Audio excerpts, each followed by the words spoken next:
Hello students, welcome on my YouTube channel Burnol science and this is me Gyanu Modi. तो चलिए शुरू करते हैं आज का टॉपिक। और आज का जो धमाकेदार टॉपिक है वह है एब्सोल्यूट पोटेंशियल एनर्जी। तो आज हम लोग समझेंगे एब्सोल्यूट पोटेंशियल एनर्जी का कंसेप्ट। तो चलिए शुरू करते हैं आज की जर्नी। तो देखिए, अगर आपसे कोई कहे कि कोई ऑब्जेक्ट है, कोई बॉडी है, और कह दे कि बताइए उसका एब्सोल्यूट पोटेंशियल एनर्जी क्या होगा, तो क्या यह कैलकुलेट कर पाना संभव है? तो क्या हम इसको कैलकुलेट कर सकते हैं एब्सोल्यूट पोटेंशियल एनर्जी को? तो इसका आंसर है कि हम लोग इसे कैलकुलेट कभी नहीं कर सकते हैं। किसी भी ऑब्जेक्ट में टोटल पोटेंशियल एनर्जी कितना जमा है, उसके अंदर कितना पोटेंशियल एनर्जी स्टोर्ड है, ये हम लोग कभी पता नहीं कर सकते, कभी नहीं जान सकते। लेकिन हाँ, हम लोग उस पोटेंशियल एनर्जी में क्या चेंज आ रहा है, क्या बदलाव आ रहा है, उस बदलाव को, उस चेंज को मेजर कर सकते हैं। है ना अनोखी बात कि potential energy, total potential energy कितना है, इस चीज़ को मेजर नहीं किया जा सकता, इस चीज़ को कैलकुलेट नहीं किया जा सकता है। लेकिन पोटेंशियल एनर्जी में कितना बदलाव आया है, इस चीज़ को मेजर किया जा सकता है। चलिए इसको ऐसे समझते हैं। जैसे मान लीजिए यह एक बीकर है, ठीक है, और यह बीकर में पानी है और इस पानी को हम काले रंग से, मान लीजिए, इसको रंग दिए हैं, ठीक है। तो अब क्या करेंगे? सपोज मान लीजिए कि इसके अंदर कुछ क्यूब्स मौजूद हैं और हर एक क्यूब का जो वॉल्यूम है वह मान लीजिए 5 सेंटीमीटर क्यूब है। तो क्या हम देख करके बता सकते हैं कि इस बीकर में कितने क्यूब्स मौजूद हैं? बिल्कुल नहीं बता सकते, क्योंकि पानी का रंग जो है वह काला है और हमें दिख नहीं रहा है। तो हम बिल्कुल नहीं, देख के तो बिल्कुल नहीं बता सकते हैं। उसी तरह से पोटेंशियल एनर्जी भी है। किसी भी ऑब्जेक्ट में कुछ पोटेंशियल एनर्जी है, लेकिन वो कितना है ये हम लोग नहीं बता सकते हैं देख करके। यानी हम लोग पोटेंशियल एनर्जी की एब्सोल्यूट वैल्यू नहीं बता सकते। यही स्थिति यहाँ भी है। तो हम लोग इसके अंदर कितने क्यूब्स मौजूद हैं ये हम नहीं बता सकते। लेकिन अब हम क्या करने जा रहे हैं? अब हम लोग इसमें जो ये पानी का जो लेवल है, इस लेवल को मान लिए रेफरेंस लेवल, है ना, रेफरेंस लेवल मान लिए। अब हम लोग क्या करने जा रहे हैं? इस पानी के लेवल को जो है ना, अब हम लोग चेंज करेंगे। यानी कैसे चेंज करेंगे? इसमें कुछ क्यूब्स जो है वह डालेंगे, ठीक है। तो इसमें कुछ क्यूब्स जो है डालेंगे, तो जिसके कारण क्या होगा? पानी का लेवल ऊपर उठ जाएगा। सपोज मान लीजिए कि हम इसमें 2 क्यूब्स डालते हैं और हम लोग जानते हैं कि हर एक क्यूब का वॉल्यूम 5 सेंटीमीटर क्यूब है। तो 2 क्यूब डाले तो कितना हो गया वॉल्यूम? 10 सेंटीमीटर क्यूब हो गया दोनों क्यूब का वॉल्यूम। तो जैसे ही इसमें डालेंगे ना दोनों क्यूब, तो इसका कितना इंक्रीज हो जाएगा? रेफरेंस लेवल से ये कितना ऊपर जाएगा, कितना वॉल्यूम ये ऊपर जाएगा? तो ये जाएगा 10 सेंटीमीटर क्यूब वॉल्यूम पानी का ऊपर चला जाएगा। तो चेंज कितना हुआ? इसके वॉल्यूम में 10 सेंटीमीटर क्यूब का चेंज हुआ। पानी का वॉल्यूम 10 सेंटीमीटर क्यूब ऊपर उठ गया, है ना। तो यही चेंज हुआ। अब मान लीजिए हम इस बीकर में जितना पहले से स्टोन मौजूद है या जितना क्यूब मौजूद है, हर क्यूब का वॉल्यूम 5 सेंटीमीटर क्यूब है, इसमें से क्या किए हम? 2 क्यूब्स जो है उसको बाहर निकाल लिए। अभी रेफरेंस लेवल पे हम मान लीजिए, अब यहाँ से क्या करते हैं? 2 क्यूब बाहर निकाल लेते हैं। 2 क्यूब मतलब 10 सेंटीमीटर क्यूब निकाल लिए वॉल्यूम बाहर, है ना। तो ये वाटर का लेवल कितना आ जाएगा नीचे? ये वाटर का लेवल 10 सेंटीमीटर क्यूब जो है नीचे आ जाएगा रेफरेंस लेवल से, ठीक है। तो ये देखिए, ये 10 सेंटीमीटर क्यूब जो है ये नीचे आ गया। कब आया? जब इससे 2 क्यूब हम लोग बाहर निकाल लिए, ठीक है। तो इस प्रकार, जिस तरह से कि हम लोग यह बात नहीं बता सकते हैं कि इस बीकर के अंदर कितना क्यूब मौजूद है ना, ये जो कलर्ड वाटर है ना, इसमें छुपा हुआ है, और कितना क्यूब हम ऐड किए या कितना क्यूब निकाले ये तो हम बता सकते हैं। लेकिन टोटल क्यूब कितना इस बीकर में, यह बात नहीं बता सकते हैं। उसी प्रकार जो है ये जो पोटेंशियल एनर्जी का केस जो होता है ना, इसमें हम सिर्फ यह बता सकते हैं कि कितना पोटेंशियल एनर्जी में चेंज आया है। हम यह कभी नहीं बता पाएंगे कि किसी ऑब्जेक्ट में टोटल पोटेंशियल एनर्जी कितना स्टोर्ड है, यानी हम एक्चुअल में इंक्रीज या डिक्रीज जो होता है पोटेंशियल एनर्जी का, हम सिर्फ उस इंक्रीज या डिक्रीज को जो है मेजर कर सकते हैं। लेकिन अगर हमको कहा जाए कि पोटेंशियल एनर्जी में चेंज को मेजर कीजिए तो वो संभव है, लेकिन एब्सोल्यूट वैल्यू पोटेंशियल एनर्जी का बताइए क्या होगा, तो वो संभव नहीं है ना। तो अगर इंटरनल, ये तो था हमारा पोटेंशियल एनर्जी के बारे में कि हम लोग कभी भी पोटेंशियल एनर्जी का एब्सोल्यूट वैल्यू नहीं निकाल सकते। हाँ, पोटेंशियल एनर्जी में चेंज को हम लोग ज़रूर निकाल सकते हैं। तो मुझे पूरी उम्मीद है कि आपको ये समझ में आ गया होगा। नहीं आया तो कमेंट्स में लिखिए आप किस पॉइंट पर नहीं समझे। अब आते हैं नेक्स्ट कि ये जो, अगर अब ये टॉपिक ख़त्म हो गया, हम लोग समझ गए अच्छी तरह से कि पोटेंशियल एनर्जी के चेंज को मेजर कर सकते हैं, उसके एब्सोल्यूट वैल्यू को मेजर नहीं कर सकते हैं। तो अब आते हैं हम लोग नेक्स्ट टॉपिक पर। नेक्स्ट टॉपिक क्या कहता है? नेक्स्ट टॉपिक कहता है कि अगर किसी बॉडी पर सिर्फ इंटरनल कंजर्वेटिव फोर्स लगे, है ना, ध्यान दीजिएगा, अगर किसी बॉडी पर सिर्फ इंटरनल कंजर्वेटिव फोर्स लगे तो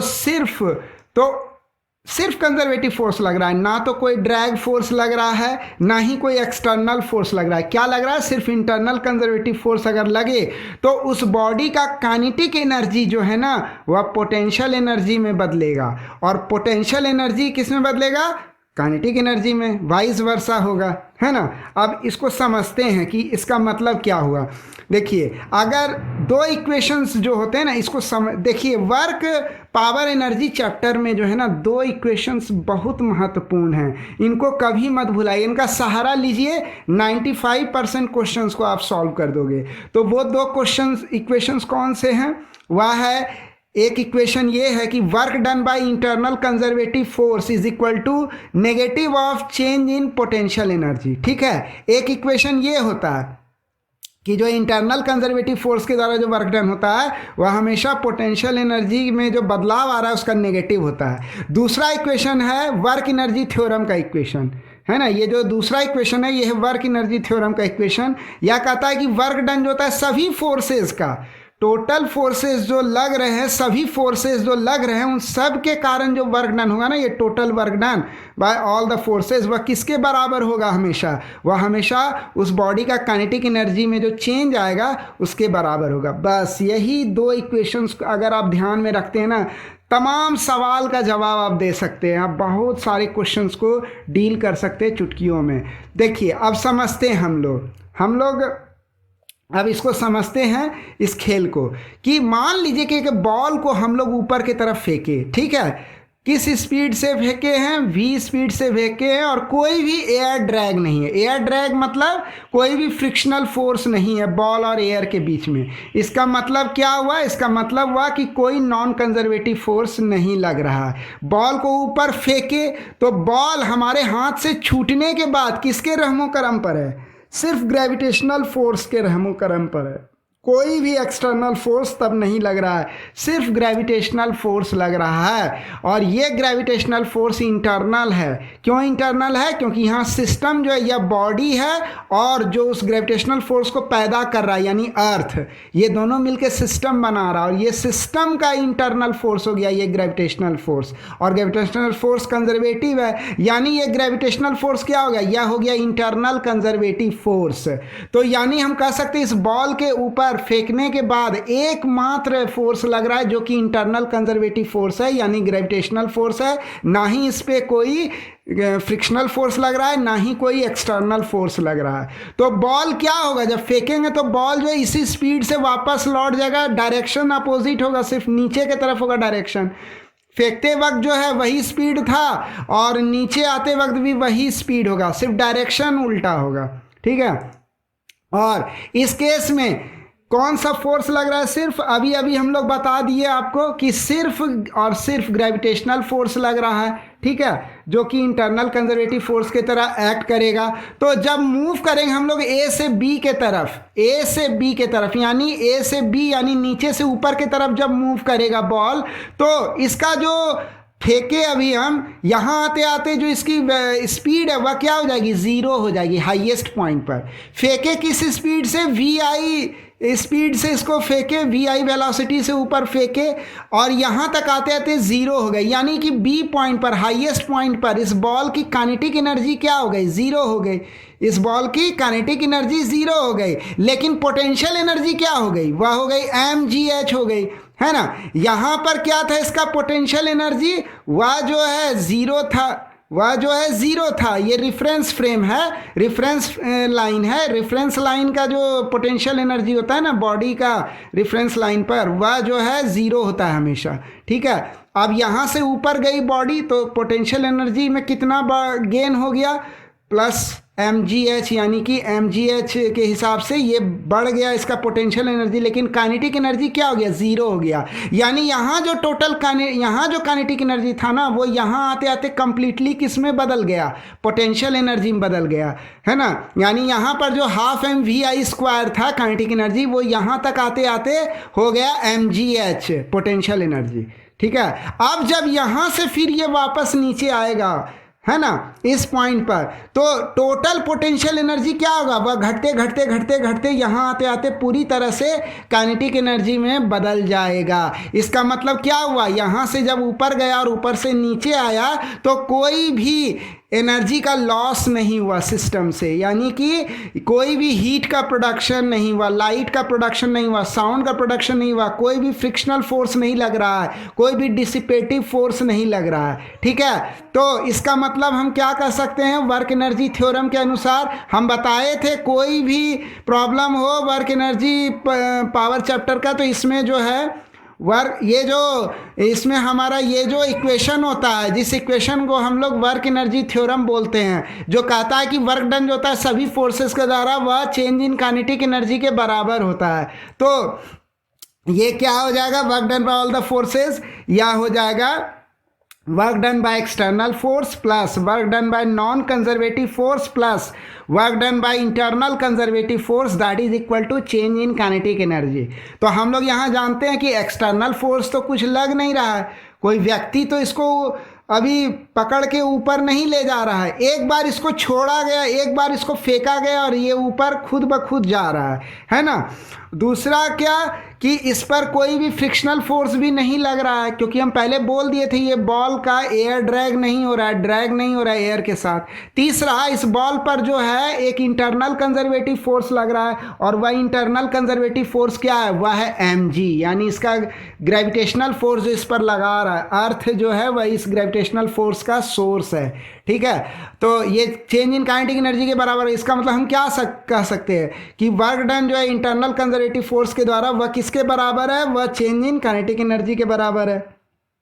तो mg जो वर्क करेगा, ये जो कंजर्वेटिव फोर्स जो वर्क करेगा ना, ये वर्क जो होगा इस इंटरनल कंजर्वेटिव फोर्स, इस mg फोर्स, इस ग्रेविटेशनल फोर्स के द्वारा वह कितना होगा, वह होगा माइनस डेल्टा यू। ध्यान दीजिएगा, हम लोग पहले ही बात बता दिए थे आपको कि work done by internal conservative force हमेशा किसके बराबर होता है, चेंज इन पोटेंशियल एनर्जी का, ये हमेशा नेगेटिव होता है। तो हम लोग कह सकते हैं work done by internal conservative force के जगह पर हम लोग माइनस डेल्टा यू लिख दिए, that will be equal to delta kinetic energy, यानी चेंज इन काइनेटिक एनर्जी। तो अब हम लोग आगे बढ़ाएंगे, इसको कह सकते हैं हम लोग कि change in potential energy is also negative of change in kinetic energy. यानी कि हम लोग अब यहाँ पर कह सकते हैं इसका मतलब क्या हुआ, इस इक्वेशन का मीनिंग क्या हुआ उसको समझते हैं। इसका मीनिंग यही हुआ कि ज्यों ज्यों पोटेंशियल एनर्जी बढ़ेगा, या जितना मैग्नीट्यूड के हिसाब से या जितना अमाउंट के हिसाब से पोटेंशियल एनर्जी बढ़ेगा,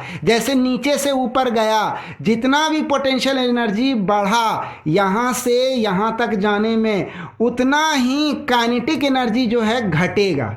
समझ में आ गई बात। यहाँ पर काइनेटिक एनर्जी मैक्सिमम था और यहाँ आते आते मिनिमम हो गया, ज़ीरो हो गया। तो वो सारा काइनेटिक एनर्जी आखिर गया कहाँ, सिस्टम से बाहर नहीं गया, वो सिस्टम में ही स्टोर हो गया। यहाँ सिस्टम क्या हुआ, यहाँ सिस्टम हुआ यह बॉल और वह अर्थ जो कंजर्वेटिव फोर्स पैदा कर रहा है, तो ये दोनों मिलकर सिस्टम बना रहा है। इस सिस्टम में जाके जमा हो गया जो काइनेटिक एनर्जी ये बॉल लूज किया ऊपर तक आते आते, वो सारा का सारा काइनेटिक एनर्जी इस बॉल और अर्थ सिस्टम में जाकर के पोटेंशियल एनर्जी के रूप में बदल गया।